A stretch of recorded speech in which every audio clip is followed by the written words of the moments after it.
rompi o tendão do bíceps numa festa de aniversário com meu filho. Não é tão fácil conseguir esse laudo. O que não vai resolver se o médico não concordar que existe essa redução? Daqui 3 meses é o tempo que você tem para conseguir essa prova.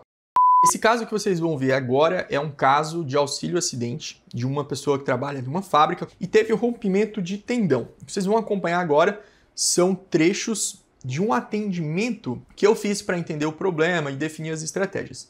Algumas partes eu cortei, até para ficar mais otimizado o vídeo, mas eu queria compartilhar isso com vocês, porque muitas pessoas querem ver como que funciona o atendimento, querem entender o problema, ver se o problema dela às vezes é parecido com o dele, etc. Então, acompanha comigo nesse atendimento agora. Você rompeu o tendão do bíceps? Exatamente. Eu rompi o tendão do bíceps numa festa de aniversário com meu filho. Aí tem um prontuário do acidente, foi lá, deu entrada. Teve que fazer cirurgia? Como é que foi? Cirurgia. Realmente detectou que estava rompido e que a única solução seria a cirurgia. Não tem como. E, inclusive, essa cirurgia, se demora para ser feita, o bíceps contrai e não consegue voltar ao normal. Mas aí deu para fazer a tempo. Deu para fazer a tempo, só que eu percebi, inclusive esteticamente, um bíceps, esse que foi operado, ele está mais curto do que o outro. Entendi. Ele não voltou 100%. Tá. E a força? Se você acha que perdeu, diminuiu, comparando um com o outro? Eu acredito que sim. Até visualmente, não sei se consegue ver, esse é mais para cima. Tô vendo. Uhum. Mais retraído do que o outro. Sim. Deixa eu bater uma foto aqui, peraí. Então, o auxílio-acidente, ele é essa indenização.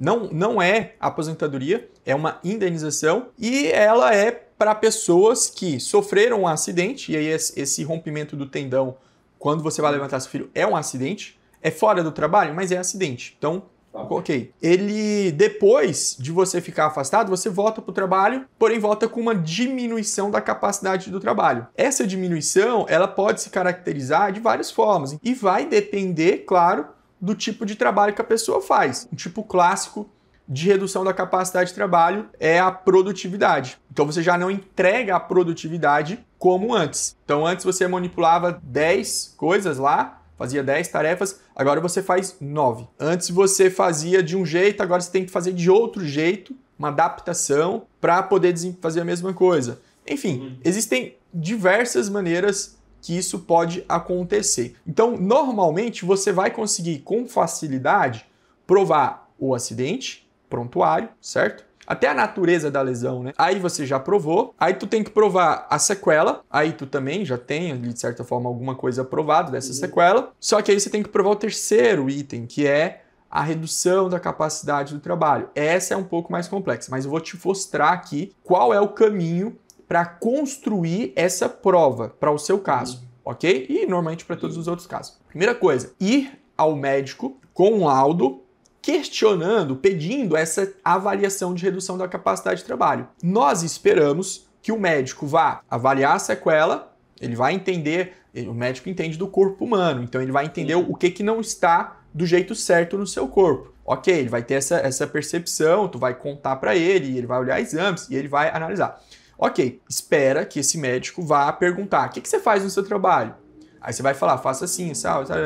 E aí ele vai concluir ou pela redução da capacidade de trabalho, ou não, ele vai falar, não, meu amigo, aqui você tá zero, não afeta em nada, isso que você tá falando aí não faz sentido, de acordo com a sequela que eu tô vendo. Então ele vai fazer esse julgamento. E aí, vamos considerar que ele vai concordar com aquilo que você está alegando, que é que tem uma redução. Então ele vai laudar, ele vai afirmar, ele vai colocar assim, olha, existe uma redução. Beleza? Beleza.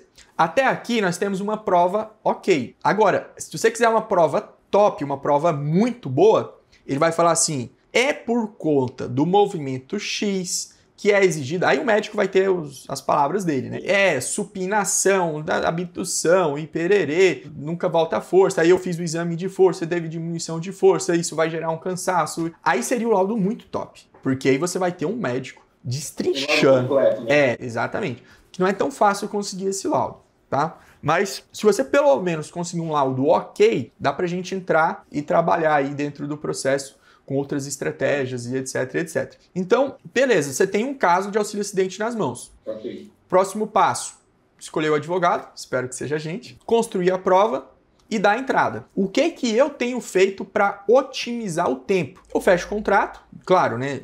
Eu observo a narrativa, eu observo a história da pessoa. Conectou tudo? Conectou. Beleza, o seu caso conectou. Eu falo, ó, então nós vamos fechar o contrato. Eu vou dar a entrada no auxílio acidente já hoje, por exemplo, amanhã, porque a perícia vai acontecer, sei lá, daqui 3 meses. É o tempo que você tem para conseguir essa prova, entendeu? E a gente ganha tempo. E aí você conseguiu a prova, eu avalio a prova tá ok, tá boa, tá do jeito que a gente queria, vamos para cima.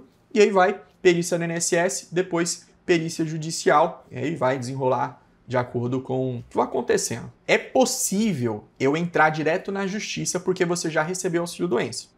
Então eu posso pular o INSS e entrar direto na justiça. Porém, a minha estratégia pessoal é de entrar no INSS primeiro. Por quê? Porque eu vou ter uma perícia administrativa. Por mais que seja uma perícia difícil de dar certo, mas é uma hipótese, é uma possibilidade, é uma carta. E resolver é bem mais rápido, né? Exatamente.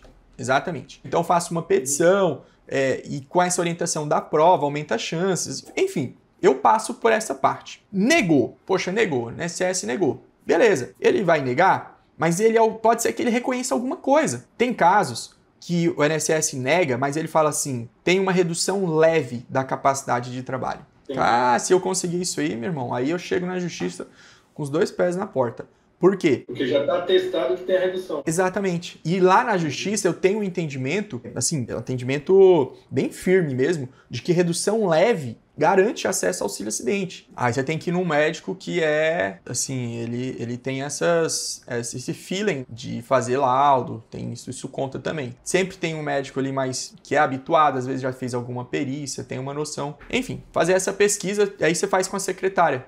Eu dou uma carta, né, entrego uma carta para você, fundamentada na resolução do Conselho Federal de Medicina, o que ele tem que avaliar. O nome desse laudo é um laudo relatório médico especializado. Então, o próprio Conselho Federal de Medicina formalizou esse tipo de laudo. Falou, é um laudo específico para perícia. Mas a carta normalmente resolve, em 95% dos casos, com a carta resolve. O que não vai resolver se o médico não concordar que existe essa redução? O que a gente faz nesse tipo de situação? Procura outro médico, pega uma segunda opinião. Mas no seu caso está bem, assim, bem claro, e não acredito que vai acontecer mesmo.